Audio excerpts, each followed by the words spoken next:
I'm Eva. I was on here the other day talking about the effect of trauma that I'd been through and how I was feeling like I wasn't gonna keep feeling ashamed about it. And I wanted to, kind of assert that I feel like I've integrated the lessons I've learned from what happened as best I can. And then I spent a lot of time doing shadow work, which all shadow work is I I guess it's like your own personal therapy session, right? Instead of paying a therapist and going and talking about your problems, and they may or may not be able to help you, and you have to pay a fee. Shadow work would be like if I took photographs of the family members who were involved, and then I spent time looking at them and kind of brought up all those memories, and then I sort of I felt those feelings again, like you're almost like, like when you look at photos of your kids from when they were little, it's just like you remember it just like it was yesterday. Well, it's kind of the same thing with bad things in life. Kind of the same thing happens. You conjure it up, and then shadow work would be, it's a term by Carl Jung, Jung, and it's basically just you deal with it yourself. Okay, so like instead of having a therapist asking me questions, it's almost like internally I'm asking myself, what did that make me feel like? You know, what do I think should have happened, and what seemed fair and unfair, and then sort of going through maybe the motivations of everybody, which if you would have asked me at the time, I would have said, I was completely the victim, and, they were the authority figures, and that shouldn't have happened, and that messed me up and made me have a low self-esteem, and, spent a lot of time wasting money over the years going to therapists and then, like, not really getting that far. I got kind of a little bit, but with EMDR, which I'll go over that in a little bit. But anyway, so once you conjure up that stuff, then you start thinking about the motivations, right? So how it happened with me is my mother was unmedicated paranoid schizophrenic, okay? So she basically talked to herself all day, all the time, and was completely in her own world. She was completely detached from reality. Like, she did not coexist with, like, what's going on. So you would have to almost, like, shake her and be like, do you want a Pepsi? Like, you couldn't, like, just, it'd almost be like you're interrupting a conversation, right? Because she's immersed talking to these people that don't exist.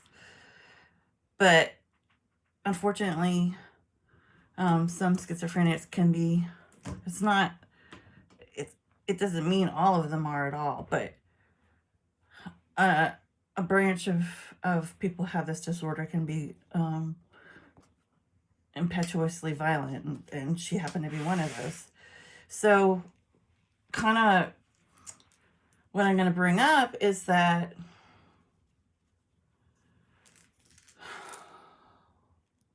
I should have wrapped up what you're supposed to do for shadow work. So with shadow work, once you bring up those feelings and the motivations, then you would just sort of work on it, like prayer, meditation, like looking at, you look up YouTube videos of psychology and just like try to figure out like what happened, what took place, and then you get to decide like who are you going to forgive, who you're not going to forgive, how are you going to get over these feelings. Like, your basic feelings from experiencing trauma would be, fear, afraid to love again, don't want to get close to people, or the opposite, you're clingy, you desperate for love, you can't stop yourself from overcalling, or, like it's usually like one of those two things. And then your obvious stuff, like, you feel betrayed, you might have nightmares, you might have like my mom always drank Pepsi, and we would always give her Haldol. Like I don't know why my grandparents always had like a Haldol on hand, and so like the big like family thing was like yeah, Evo, it's like 7 or 8. Would you go to the vending machine and get your mom a Pepsi? Well, like, that meant, if we were a hotel or something, that meant, we were going to slip her Haldol so that she would calm down, because she would never take medication if she had to go to a doctor. I mean, she never went to a dentist for like 30 years, so she certainly wasn't going to go to a doctor about mental illness. There's a thing about people who have addictions or mental illnesses. About 90%, I mean, that's probably not a very nice term. Probably 75% of the time, they literally, maybe 85%, they refuse to acknowledge that they have a problem. Like, either they think that they can drugs or drink and they're not making a mess out of their life, or they're not acting in a way that's inappropriate. They don't see it. They don't believe it.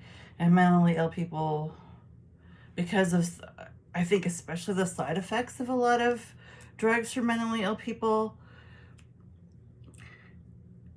are so bad, I think, and they were extremely bad back in the day when my mom was around, that a lot of times if mentally ill people are actually cognizant enough to understand what they're being asked if they will take, they don't want to do it because of side effects. They don't want to do it because, okay, if you have somebody who in their reality is talking to, like, my mom would always say she was like the Empress of China. Okay, like if she's having a hardcore meeting with the FBI or the CIA, like in her head, she thinks she's the Empress of China. She's having this meeting, right?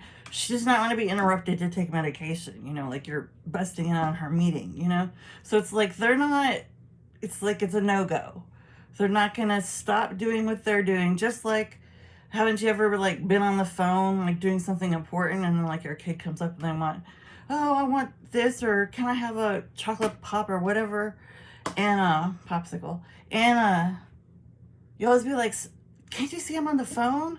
It's kind of like that. Like if you try to ask like an actively schizophrenic person, if you interrupt them, it's like they're like, what? Like I'm doing something. Don't you see that? So that would be an issue. And what would happen is my grandmother, who ended up having to, my mom,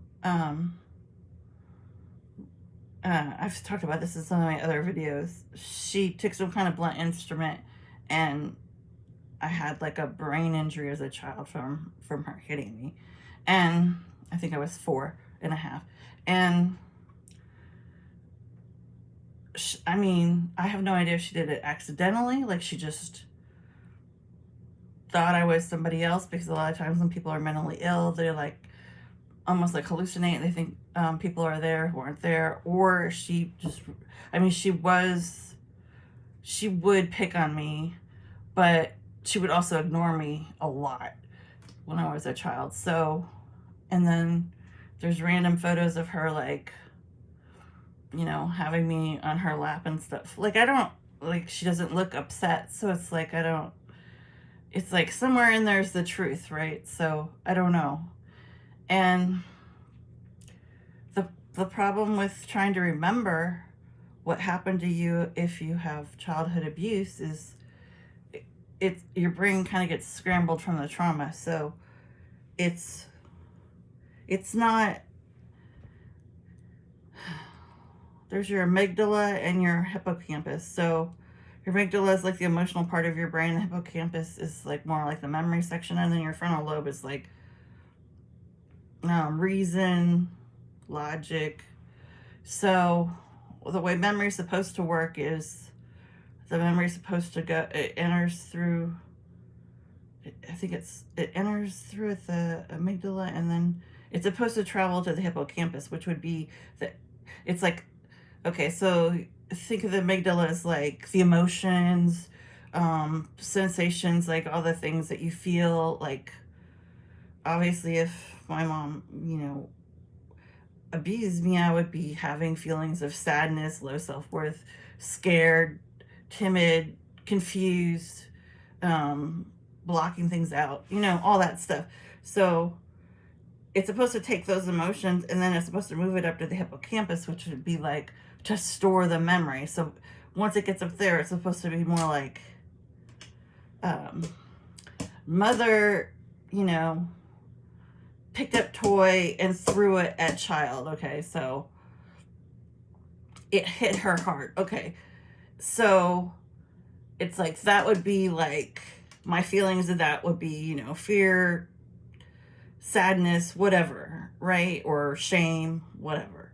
And then it would go up further into my brain and then be stored as a memory. It's like, this is why I had those feelings.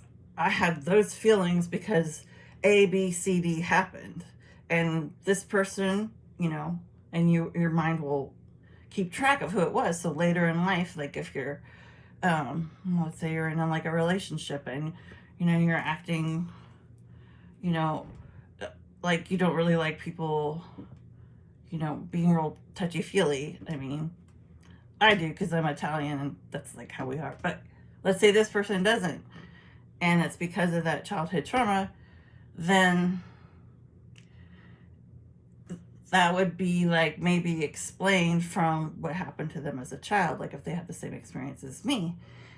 But they can only remember it if that memory traveled to the right, if it went all the way to where it's supposed to store the memory.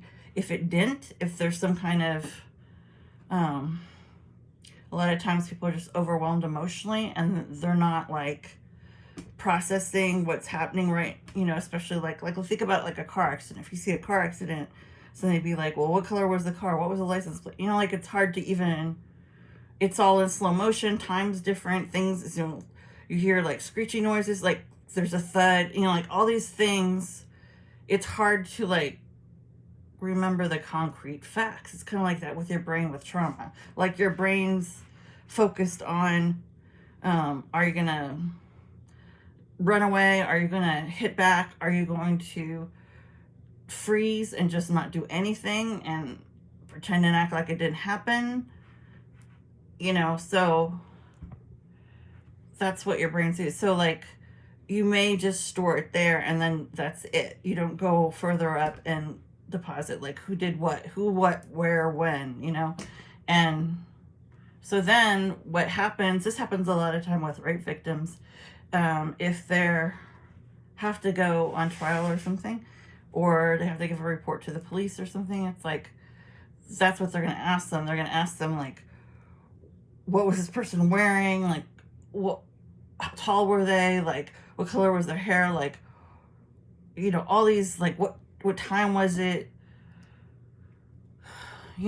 so the problem is that if you were a rape victim, you're probably severely traumatized and you're more thinking about the shame, the guilt, like the disgust, you feel dirty, like, so it's like you might not have actually got it stored. Those, you're not like thinking about that kind of thing, you know what I mean? So it's like that information may not get stored. So it's like then when it's almost like they're asking you and you can't answer it. It's like they think, oh, well, you're probably making this up because you can't even explain what happened, So it's like, honestly, like all these institutions, like law, political organization, it's like any kind of institution, they need to be more cognizant of like what's happening with patients or civilians who are in these experiences. And domestic violence is of course even worse because a lot of times if they're hit, a lot of domestic violence victims have had trauma that they don't report it, and then they'll end up having like physical problems that they don't get taken care of, so they get worse. And then when it happens again, it's like kind of like the mental part is kind of like the last thing they're thinking of, or the details. They're like trying to forget the details and hoping it never happens again. So it's like there's all these things that get configured in, and now they're having like police officers who are trained social workers in some cities, where I think that you can even ask for one around here if you have somebody who's suicidal, that you're trying to get help. And they'll have people who are, they're officers, but they're specially trained to understand like psychological illnesses and everything. So that's kind of like what all the institutes need. Okay, so in a nutshell, I'm not going to go on very much longer about this. Implicit memory with an I is like, implicit memory would be if you, it's all those feeling like the feelings themselves. And then explicit memory is like if you had a bike accident, implicit would be these are the feelings I had, and then explicit would be with an EX would be what happened in the bike accident. It's kind of the same thing. So there were a lot of cases, I think it was in the 70s, where women, almost maybe the 80s, yeah, early 80s, where a lot of cases, well, I wouldn't say a lot, but like a lot of publicity happened over cases where especially females were remembering trauma from their childhoods, but it's like there was like, of course, because it's women, there was like questions of like, were the therapists or psychologists or whatever, were they drawing out stuff that wasn't actually there, or the hypnotist or whatever, or was it really, I mean, can you have memories that are huge chunks that are completely forgotten? Well, yes, you can, but that leaves a kind of wishy-washy area where it's like, somebody who maybe wants to get credit for, helping people recover their memories, or, make money from it, like that. They might coerce somebody to think that they remember stuff that may have happened or didn't, like, what all I'm trying to say is, I'm not saying blame on any party, but I'm just saying that can be like a really messy area, because like I talked about how the brain is, it's hard to pin it down. Okay, now what happened in my case is my grandparents did not have mental illness whatsoever. I had 2 other children who did not.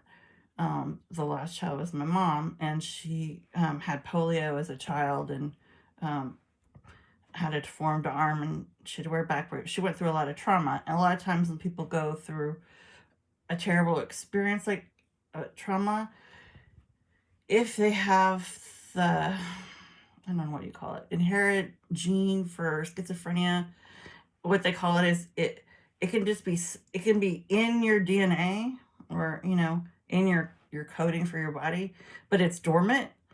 And if something triggers it, like it's usually like a very highly upsetting event that might get your physical system very like, lights it all up.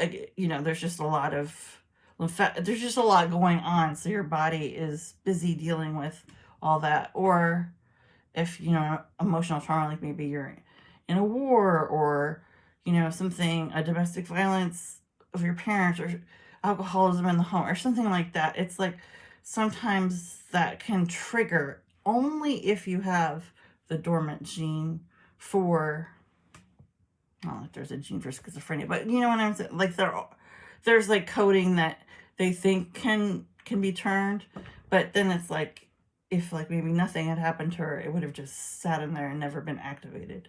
That's some theories about how schizophrenia happens. Honestly, after all these years, they haven't really come up with much. So the problem was my grandmother was my mom got diagnosed when she was young. She was probably 19, and she had severe case. And she refused the medication. Not that the medication in that time period was that good anyway, like the early 60s. But the problem was, and this is the last concept I want to talk about, is generational trauma. The problem was my grandmother was a great mother. And I mean, to her children, she was a very good mother. And she was very good when she adopted me after, the incident with my head with my mom. I ended up going and living with my grandparents. So I know firsthand that she was a great mother. However, that was kind of the problem. Like, my grandmother was such a good mother and she loved her kids almost too much, that she assumed that her daughter, my mother, had those kind of feelings about motherhood somewhere in her. And she kind of like I don't like to blame them, but the truth is I spent most of my life blaming my actual biological mom for what happened, because she was the one who was physically abusive to me. And like the last incident that happened, I was probably like 38. Yeah, maybe 40.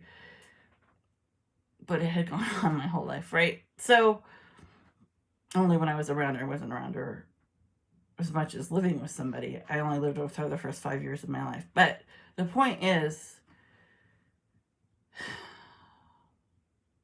my grandmother thought that if she brought me on all these trips to see my very mentally ill mom that she had taken me away from, adopted me away from the situation because of the head trauma, she kept bringing me back to visit my mom all the time. And it would be like, I would, like, sometimes I'd be sitting in the backseat of the car and my mom would be talking to herself, like, rapid pace, like, scary, almost like, like, her body language would be jittery and like almost like if somebody was on meth or something. She was just like the act, like, couldn't stop moving.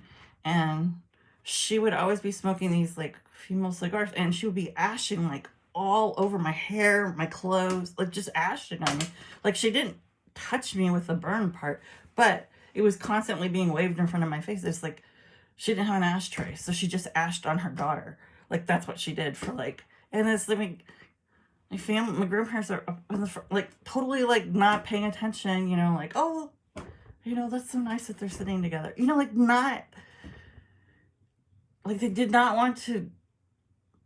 Okay, like denial was like thick in the air, like the denial, like they just did not want to accept my mom was as sick as she was.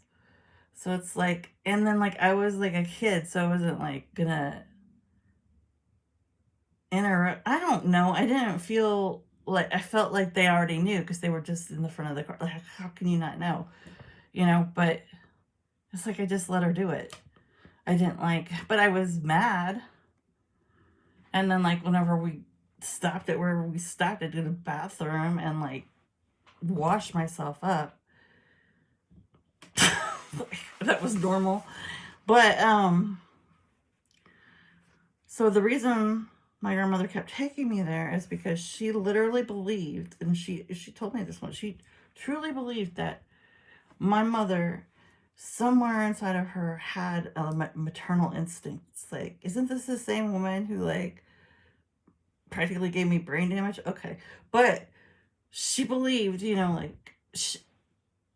her mind, she thought like she was such an instinctually into being a mom, like that somewhere in my mom were those feelings, and that despite her mental illness, just being around me would just like wake that up, and she'd suddenly be this her old self, or she, even if it was just for like 10 minutes, my grandmother would be so happy just have my mom be normal for 10 minutes. She would totally sacrifice me for those 10 minutes, and it's like, I was a kid, right? So I didn't understand all this psychologically, right? But and now looking back at it, it's like that was never going to work. Like that was the total waste of. And what happens when you're abused as a child, as I can tell you, is you just have shame, you have low self-esteem. I mean, she called me the scum of the earth once. I mean, right to my face, and she seriously meant it. That time she knew it was me. She was not hallucinating. And it's like, I often get annoyed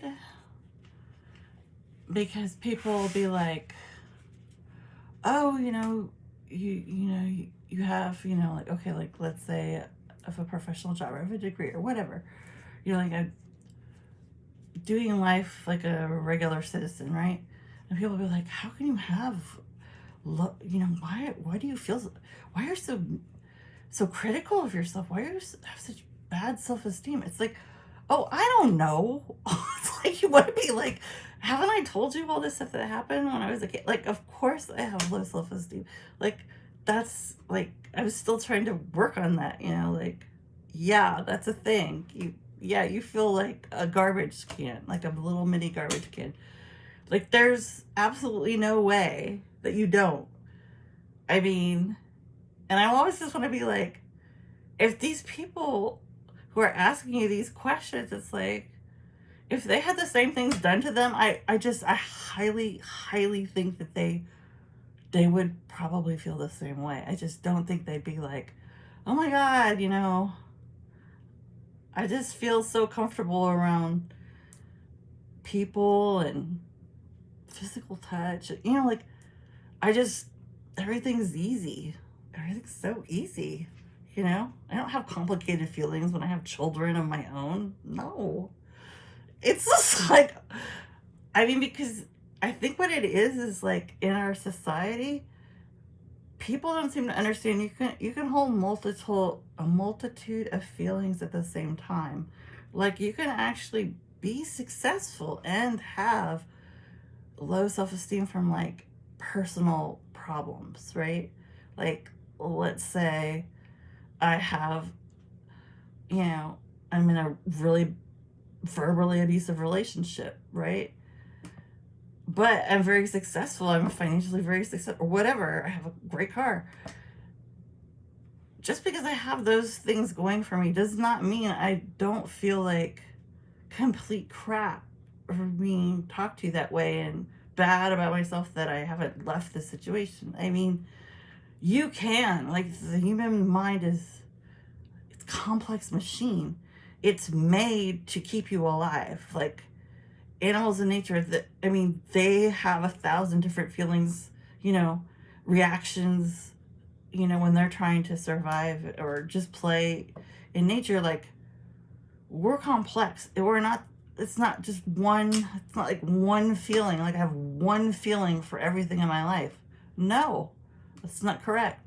But I think the last thing I'll say is, like, with generational trauma, okay, so that would be, and then the last time that my mom hit me was, when I was 38. And I had my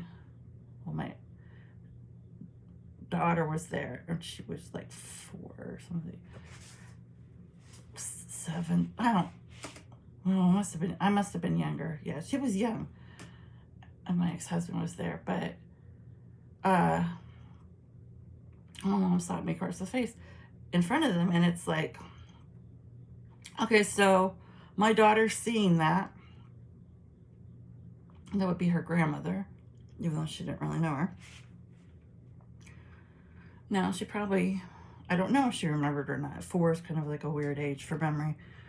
But that's where you would have intergenerational trauma, okay? Because the same incident has come down through the generations. And, like, even though my daughter was not hurt, she witnessed me being physically hurt. So it's like, now this whole thing has traveled through. I guess my mom would also hit my grandmother, who was her mother. So it's like, that's the problem. Like, families are just not talking to each other. They're not being honest or in denial. I mean, of course, we all, we want to believe our loved ones will get better. Everybody, I sympathize with that. In fact, having my own children, and like problems that we've had, you know, in our own home or whatever, I definitely opened my eyes to forgiving my grandmother, because I realized forgiving my mom was kind of like, I mean, I go back and forth, back and forth. I mean, they're all deceased now, but that was actually easier than forgiving my grandmother for putting me in that situation in the first place, because I didn't have any like positive memories of my biological mom. So it wasn't, and so betrayal by some, okay, like I was a robbery victim, okay? So I was robbed by strangers, okay? So even though I had this terrible experience, I don't personally know these people, okay? Like I'll never, you know, hopefully besides court, ever see them again. But when you are betrayed and physically or psychologically hurt by your lover, your mother, your, you know, your sister, whatever, your brother, this is another problem that's way bigger, because now do you want to have this person in your life again? Now, like, how do you, and then even when they die, everybody thinks, oh, when they die, like, I'll process it or something. No, you won't. No, you won't. You'll just blame yourself for not resolving it before they passed, you know, and now you never had the chance. So it's like, there's just, it's worse, in my personal opinion, to be betrayed by somebody who's supposed to love and care for you, okay? Who you thought had your back. I think that. And yes, being robbed by strangers was horribly traumatic, and I've made another video about what that was like. You can just look at my channel on YouTube, but it's still not as psychologically painful or whatever. It doesn't hurt as much as being betrayed by who I considered my mother, you know. And now I understand why that happened, because, you know, they didn't have information back then. You know, where were all the husbands? That's what I want to know. Like, it was always us women in the family dealing with my mom. Like, I thought, you know, her brother did try several times, but in general, it was just like, I don't know. I think families are really tied to denial. I think families are really tied to not bring up stuff and upset people. And I don't know. I think, you know, it's easier for me to sort of deal with this stuff on my own. Like I said, like doing shadow work or whatever, then I've done EMDR. There have been incidents where at work, EMDR is just like somebody, a trained professional, would take their finger and go like this while you're talking about whatever traumatic thing happened to you. And the reason they do that is because, I guess when you're traumatized, I can't remember which side of the brain, but one side of your brain, oh, we talked about that before, the amygdala and hippocampus.